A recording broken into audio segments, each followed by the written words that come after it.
السلام عليكم ورحمة الله وبركاته، اللهم صل وسلم وبارك على سيدنا محمد وعلى آله وصحبه أجمعين. ازيكم يا حبايبي؟ عاملين ايه؟ يا رب دايما تكونوا بخير وفي أحسن حال. صباح الخير، صباح البركة، صباح السعادة.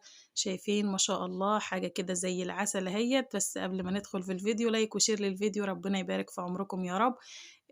شايفين الجمال والحلاوة ديت؟ حاجة طرية كده، تعمليها سندوتشات، تشربي بيها شاي لبن.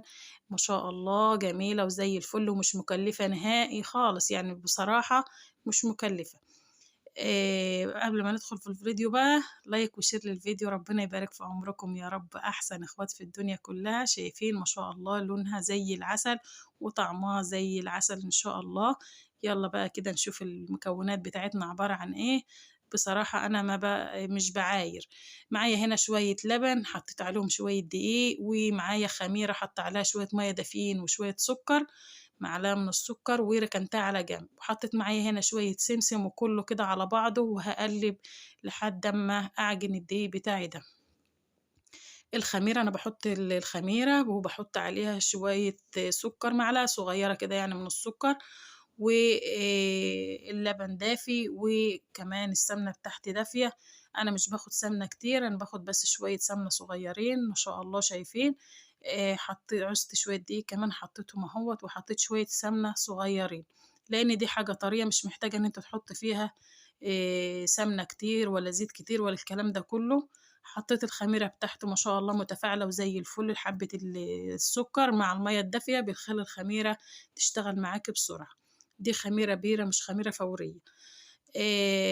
حبة سمنة صغيرين كده، يعني ما هيجي كوباية سمنة، وكمية دي ما شاء الله زي ما انتم شايفين كده. انا مش بعاير ولا اي حاجة، لان ديت لا حاجة ناعمة ولا قرايش ناعمة ولا بسكوت ولا كحك ولا حاجة من دي. بالبركة كده. وبحط شوية سمنة وبحط شوية من الزيت زي ما انتم شايفين في ايدي، بس شوية زيت صغيرين اهو. يعني المادة الدهنية اللي فيها مش كتير، مش مكلفة، وحاجة طرية. أما القراقيش والحاجات ديت الناعمة هي اللي بتعوز سمنة كتير، والكحك والكلام ده. لكن هنا شوية سمنة صغيرين، عندك شوية زيت صغيرين، وهنلم الموضوع وهنعمل حاجة طرية كده في البيت. فضل دولت حطيت نقطة مية كده دافية، برضو لازم كل حاجة تكون دافية، لأن طبعا الجو ساقعة، وما ينفعش إن أنا أعجن بحاجة باردة. لازم في الصيف، لو في الصيف بتعجني باللبن بارد، بتعجني بالسمنة باردة، مفيش أي مشاكل. لكن لازم كل حاجة تكون معاكي دافية علشان التخمير. أهم حاجة التخمير عشان ما تطلعش مبربقة ولا يطلع فيها حاجة وتطلع وشها زي الفل. شايفين ما شاء الله لميتها معايا اهي. هحطها بقى في كده في كيس ده اهوت، وهطلع منها الهواء واسيب لها مكان علشان لما تخمر تملى معايا الكيس. هسيبها بقى تخمر براحتها، اغطيها واتقل عليها الغطا كويس علشان تخمر بسرعة، لان زي ما انتوا عارفين الجو تلج. هغطيها كويس واركنها بقى لحد ما تخمر، مش هاجي جنبها الا لما تخمر. ما شاء الله شايفين ما شاء الله ملت الكيس معايا، وهشة وجميلة وزي الفل هيت العجينة. شايفين ما شاء الله؟ بسم الله ما شاء الله. وهنشوفها في التخمير كمان، هوريها لكم هتشوفوها هتبقى عاملة ازاي. حاجة زي الفل هيت ومش مكلفة ولا اي حاجة. معايا اللارونة حبيبة قلبي تيتا لارين. طبعا أول ما بعمل أي حاجة بديها حتة عجينة كده علشان هي عايزة تشتغل هي كمان. ربنا يبارك فيها ويبارك لكم في أولادكم يا رب العالمين. هقطع كده بقى، تشكليها بقى زي ما انت حابة عايزاها. اللهم صل على النبي، مستطيلة ماشي، عايزاها مدورة ماشي، براحتك. بس طبعا أنا بعمل فيها أشكال علشان الولاد بيحبوها. وبتحشيها بقى جبنة، بتاكليها بلبن، بشاي، بأي حاجة اللي موجود عندك. هي يعني بصراحة بتكون مسهلة عليكي كل حاجة. ما بيبقاش فيها أي حاجة ديت، لأن أي حاجة موجودة عندك بتعملي بيها ساندوتش. أنا بعملها بقى أشكال علشان خاطر تفتحيها وتحشيها بجبنة. ومش بعمل يعني أوقات كمان بخرمها بالشوكة كده، بخرم شوية بالشوكة علشان ما تبقاش كلها يعني اللي هي القبة ديت، علشان اللي انت هتغمسيها بشاي. بخرمها بشوكة علشان تبقى يعني ايه, ما تملاش معايا الفريزر وكده، لما اجي احطها في الكيس ما تبقاش زحمه الفريزر عندي، وبتبقى طريه برضو زي التانية، بس انا عشان دي مش هحشيها جبنه ولا هحشيها حاجه. اما بقى بسيب شويه كده، ما بخرمهمش بالشوكه، دولت اللي انا هتاخديهم تحشيهم جبنه، تحشيهم اي حاجه، تعملهم سندوتشات. اما بتاعت الشاي واللبن انا بخرمها بالشوكه كده من نصها. بافرد زي ما انتم شايفين ما شاء الله العجينة ماشية معايا زي الفل ما شاء الله، هي خمرانة وزي العسل، وما شاء الله لا هي لينة بتتلزق معايا ولا هي الناشفة ان انا مش قادرة ان انا ابططها، لا ما شاء الله العجينة ماشية زي الفل. ما عندك العجلة كده وهتقطعيها، بتدي اشكال جميلة والولاد بيفرحوا بيها، دي ما شاء الله بقى كله بيتعارك على دي، ما شاء الله بيفرحوا بيها، وبتحشيها بتبقى جميلة وزي الفل ان شاء الله. تجربيها وهتعجبك بأمر الله، حاجة كده بسيطة هنملى بيتنا خير إن شاء الله، مش مكلفة ولا أي حاجة. الشوية الدقيق دولت أنا كانوا عندي يعني دقيق قمح، كنت أنا غاسلة القمح والغلة اللي هي القمح وطحنينه وكده، ما شاء الله ماشية العجينة معايا زي الفل. ده كمان شكل تاني كده أنا هعمله. يعني بصراحة أنا بحب أعمل الأشكال ديت علشان بيفرحوا بيها الولاد وكده. ما شاء الله العجينة زي الفل، هي ديت برقراها شوية علشان خاطر انا هتنيها، يعني ايه هطويها على بعضها كده. لكن لو هي اللي انت هتعمليها مش هتطويها زي انا ما هعملها كده، ما بترقرقهاش بتخليها تخينة شوية علشان تطلع معاك طرية وزي الفل. لكن ديت تعتبر كده هتتقسم على اتنين اهيت، يعني متنية تانيتين، علشان كده بترقريها شوية لما بتتنيها.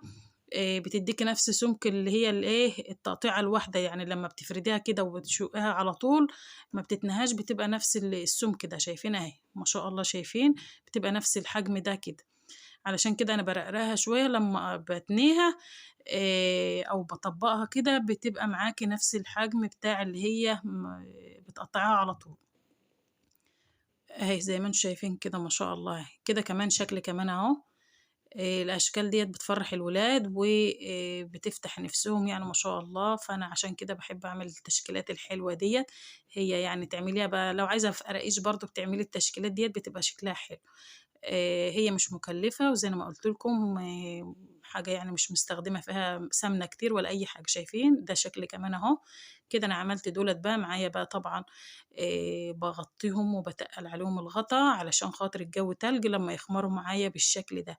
أهم حاجة التدفية، شايفين خمرتهم في الأول قبل ما أقطعهم، وبعد كده خمرتهم كده ودفيتهم أهو ما شاء الله. شايفين اللي باينة معايا واضحة خالص اهي التخمير بتاعها، شايفين الأشكال الحلوة دي.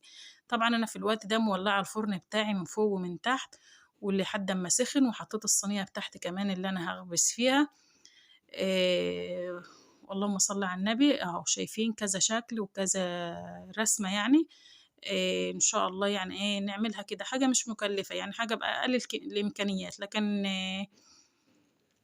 تبقى حاجة موجودة في البيت.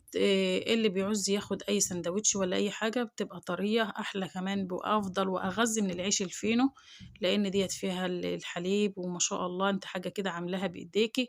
وطبعا أنتوا عارفين الأسعار في المخابز نار، علشان كده نحاول على قد ما نقدر إن احنا نعمل الحاجة عندنا في البيت. أنا طبعا عندي الشعلة اللي انتوا شايفينها ديت الناحية اللي هي الشمال بايظة، ما بتبلعش أكتر من كده، أما اللي هي على الناحية اليمين ديت عالية، علشان كده بتاخد لون بسرعة. فدايما اخد بالي من الفرن بتاعي واقلب الصينية، الفها الناحية دي والناحية دي واشوف اللي احمر اطلعه، واللي ما احمرش اسيبه لما ياخد اللون الحلو ده. واخد بالي طبعا من الخبيز بتاعي وانا قاعدة قدام الفرن، علشان خاطر ما ينفعش ان انا امشي واسيبه، علشان الحاجة برضو يعني خليني ان انا ما حطيتش فيها سمنة كتير والكلام ده، بس كل حاجة غالية برضو يعني مهما كان كل حاجة غالية. شايفين اللون الحلو والجمال ده، وشايفين قابينه زي الفل ازاي ما شاء الله. تفتحيها بقى وتعمليها سندوتشات اهي، شايفين بقى دي اللي هي انا بقول لكم عليها، لكن انا اللي هي بتاعت الشاي بخرمها بالشوكة علشان ما بتبقاش يعني ايه قبة زي دي. لكن دولت كده انا ما بخرمهمش، انا بحطهم كده زي ما انتم شايفين بالطريقة ديت، علشان دول اللي هم بتوع السندوتشات والحاجات اللي انت بتحبي تحشي بقى زي ما انت حابة بقى، لانشون جبنة اي حاجة موجودة. ما شاء الله شايفين لونها وطرية وزي الفل ما شاء الله اهي. مش تخينة، مش ناشفة، يعني إيه زي ما أنتم شايفين السمك بتاعها حلوة وزي العسل أهي، تفتحيها بقى من أي جنب من هنا من الناحية ديّة وبتحشيها زي ما أنتِ حابة. اللون بتاعها والطراوة بتاعتها والجمال ده ما شاء الله. يعني بصراحة أنا لمّا باعملهم بابقى مرتاحة، أي فطار كوباية لبن و كام واحدة من دول، أي حد بيفطر وبيتوكّل على الله، لمّا بيكونوا موجودين في البيت بصراحة بيبقوا النَفَر مرتاح من حكاية الفطار ديّة، لكن لو مش موجودين بقى بتدوخي علشان تعملي فطار والكلام ده كلّه. زي أنا ما قُلت لكم أهم حاجة التخمير، شايفين ما شاء الله أهي، شايفين بسم الله ما شاء الله التخمير أهم حاجة، خصوصًا في فصل الشتا ده، لكن في الصيف بيخمروا من أقل حاجة. شايفين الجمال والحلاوة ديّة، لو عجبكم الفيديو ما تنسوناش في لايك وشير، واترككم في رعاية الله وحفظه، والسلام عليكم.